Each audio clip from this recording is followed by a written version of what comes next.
Yesterday, I woke up to some really upsetting news. So, January 2028, Sony will no longer be supporting physical games.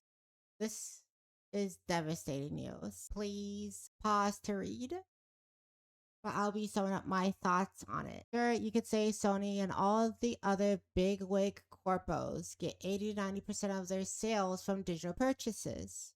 But that's not everything. See, I work at a gaming store. And you know who I get the most? The casual audience. They come in my store and ask for games. Sometimes we have it and sometimes we don't. My corpo wants me to sell physical games through the online store, hoping that people wait 3 to 5 games to get the physical edition of the game. You know what happens? They say they can buy a game digitally and go back home. So yeah, the 80 to 90% of sales is not really the full story. Most people do actually take the time to go to a physical store, and they actually do want the physical games before deciding to go back home if there is none, just the digital version. Like, despite everything, my store is still super popular, and a lot of people go to it first to buy video games or to ask questions about video games. So the 80 to 90% metric is not everything. Having the option to buy physical games has always been more appealing to most customers.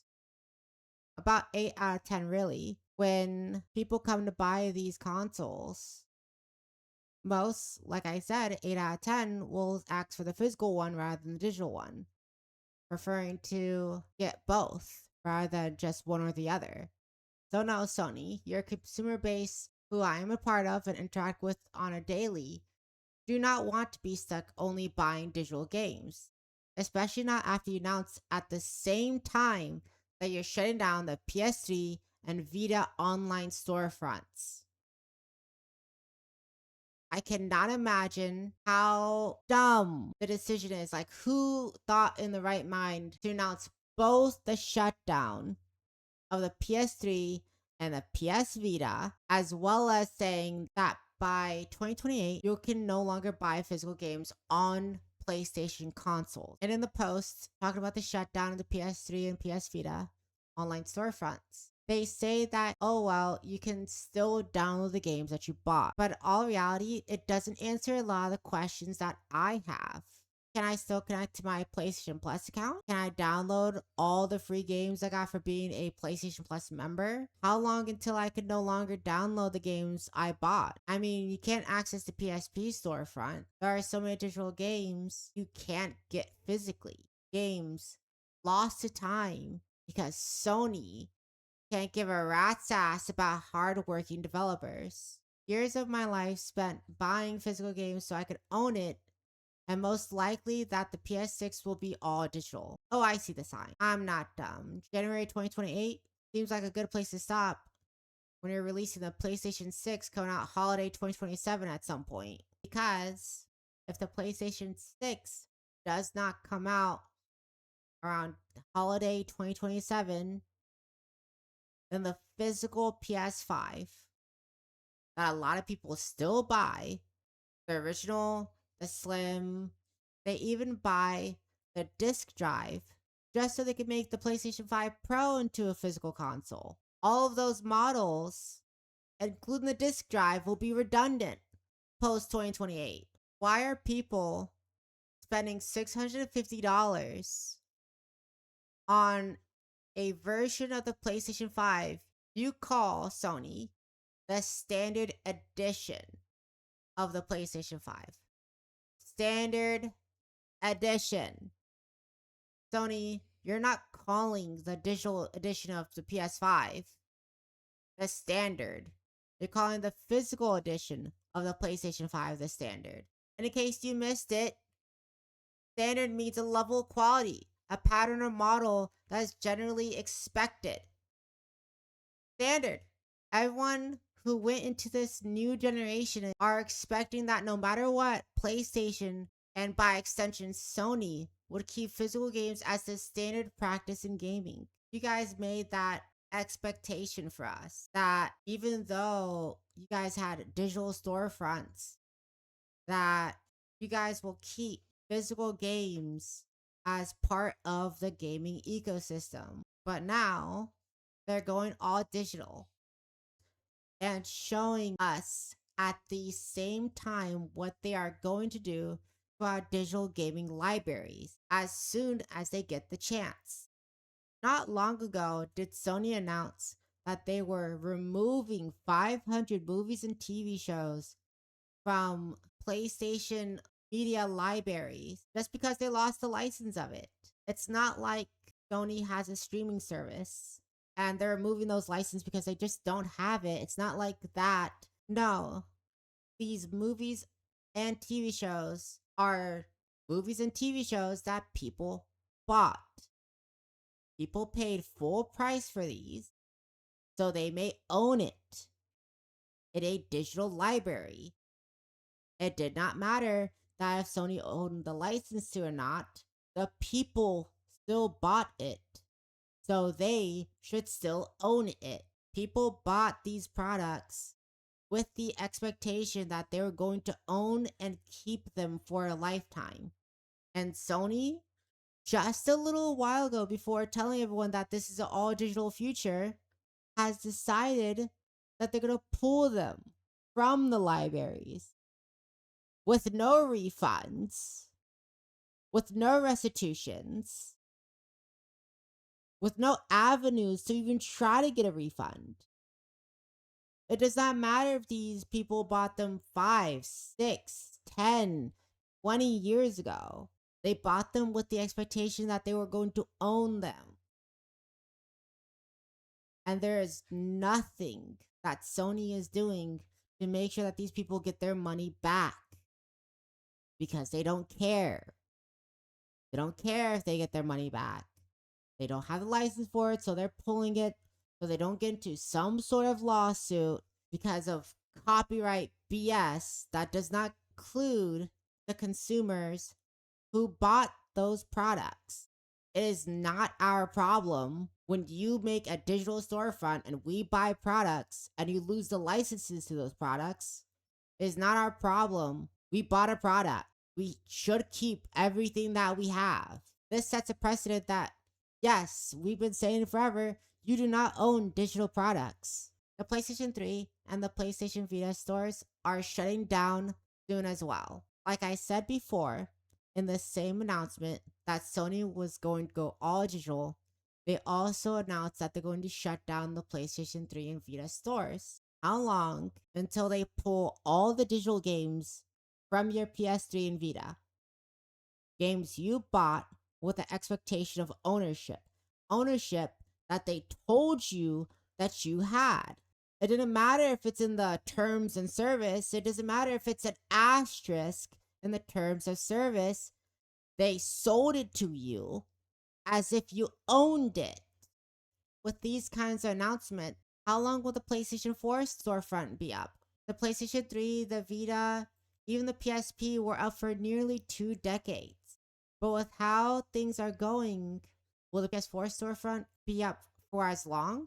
It's already been 10 plus years since the PlayStation 4 has been out.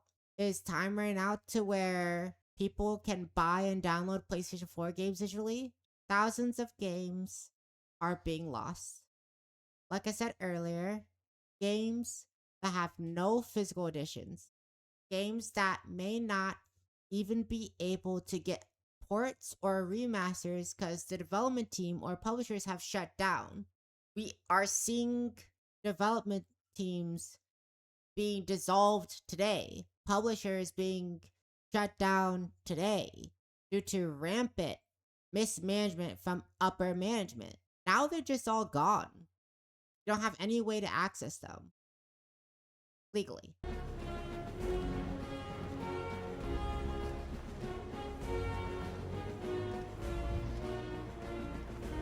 But I digress. I know it all shuts down in 2027. Globally, though I understand a lot of Latin American countries and the global south, a lot of these storefronts are closing down this year. And that's not a good thing. We as customers have an expectation that all of these games will be available to us forever. And that's because Sony and other big corporations pitch digital games to us as forever games, not only as a convenience but also to build that library of games you want without worrying about if you have enough space in your apartment or house. It's just overall upsetting because this does not account for the terrible refund policy digital games have. For Steam, it's 2 hours. For Xbox, it's 14 days without a significant amount of playtime. And for Sony, games cannot be downloaded and must be returned within 14 days. How are you supposed to know if you don't like the game if you can't download it? What the fuck, Sony? There are no demos. And no, I don't count trials of games as demos because the first 2 hours of your games are cutscenes, which, to put it out there, I have no problem with. I love story-based games, and I love those cutscenes. But if your trial is going to be 2 hours long, it should be a gameplay demo, not just the beginning of the game. Like, the refund policy has to change to be way more consumer friendly. 14 to 30 days seems a lot more reasonable. Less than 10% or even 20% of the game completion is reasonable. To be honest, these should not be in combination because there are so many games I have that I have not played because I don't have the time. It should be a combination of both, if not either or. If I play a game and I hate it, cough Atomic Heart, I should be able to refund it. And I did, because it was a physical game. Well, to be honest, I traded in for Blue Reflection at the time, but that's neither here nor there. But that's another big thing. You cannot exchange a game if you don't like it, right? You can't trade it in, you can't give it to a friend, you can't do any of that with digital gaming. Trading in, to which I think was not a really good game, Atomic Heart, for a game that I actually wanted, Blue Reflection, is something I could do with physical games. I can't do that with digital games. I cannot be like, hey, here's a game that I did not play. Can I exchange it for something else? Or a game that I didn't like, Atomic Hearts. But this brings me to another thing. Do you know how much Black Ops 4 is on the PlayStation Store at the moment? $59.99. $60 for a 10-year-old game. Do you want to know how much it is where I work? $4.99. Games stay at $60, $70, and even $80 on the online store, while physical games can depreciate over time. It can also get more expensive. Deadpool, the video game. Sure, but more often than not, they depreciate. They get cheaper the older that they are. And sure, these games can go on sale at any time, but that means you have to wait for it to go on sale. Right now, if you go into a game store, you can most likely find Black Ops 4 and many other older games way cheaper than you can on the online stores. Like, the news of this is making me no longer want to buy digital games. The only exception that I have for digital games are if I cannot even find or even get the physical version of it. And for most AAA games, you can most likely find a physical version of the game, even if it's at the same exact price that you would pay on the digital storefront. And at this point, I will make it a point to get the physical version of a game, even if I need to hunt them down, because buying should be owning. And digital games can go away at any moment in time, taken down by Sony or the publishers. You can't play PT anymore unless you drop $300 to $800 fucking dollars for a PS4 that has it installed. That's way too much money for a free game. Just because Konami and Kojima had a fight. These things shouldn't happen. This news is the worst because most of my life has been about gaming. It currently is most of what I do today as an adult. My job is at a gaming store where I'm surrounded by video games, where I talk about nothing but video games. My hobbies when I get home is playing on my PlayStation or my Switch, or occasionally on the laptop. My goal as a famous VTuber, it all revolves around a hobby I had since I was 4 years old, playing Game Boy and PlayStation 1 with my family. And now it feels like my passion, my hobby, my escape of this shitty situation here in the States is leaving me behind because some corporations figured that 20 to 10% of the consumer base don't matter. Everything needs to change about digital gaming. The amount of control publishers have, their refund policies, sharing with friends and family, as well as trading games in for other games. The fact if your account gets banned or hacked, you lose everything. Knock on wood. I would not wish this fate on my worst enemies. I'd literally die if it happened to me. But that is the risks that come with digital gaming.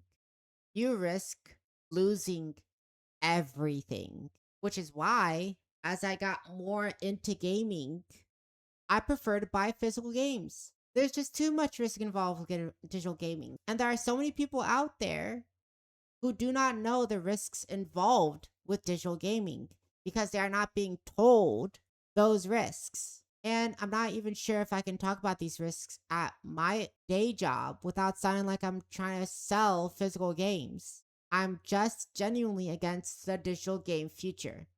Unless there are a lot of consumer protection laws created to protect me personally from big giant corpos trying to fuck me over with the games and movies and TV shows and anime I bought with my hard-earned paycheck. People don't know the risks to digital gaming, and the laws are not made in the average person's favor. The least that these big corporations can do is keep physical media, but they don't want to do that. They want to line their pockets with $60, $70, $80 games that never depreciate over time and make this hobby an exclusive luxury for only those who can afford it, pricing out so many people who may need it.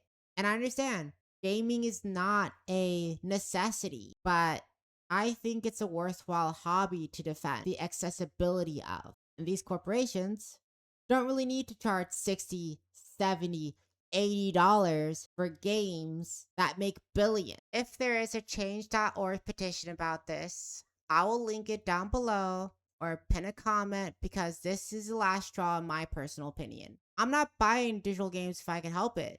I encourage anyone else to buy physical games as you own those games and they cannot take those games away from you.